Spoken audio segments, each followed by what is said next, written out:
Are homework help videos taking over your child's study time?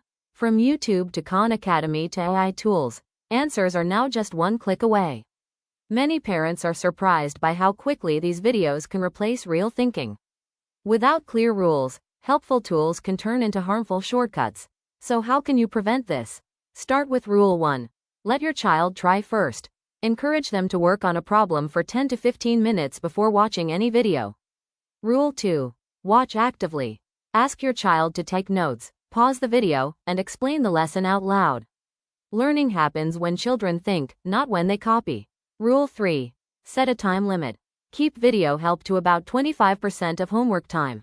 1 hour of homework means staying under 15 minutes of videos. Rule 4.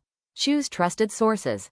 Use reliable platforms like Khan Academy and Think10x.ai, and avoid random browsing that leads to distractions. Rule 5. Check progress weekly. Ask, can you solve this without help? If they can, learning is happening. If not, it may be time to adjust. Remember, the goal is not fast answers. It is confidence, problem-solving skills, and the ability to learn independently. Set clear rules today and turn homework time into real learning time. Subscribe for more practical tips to support your child's success.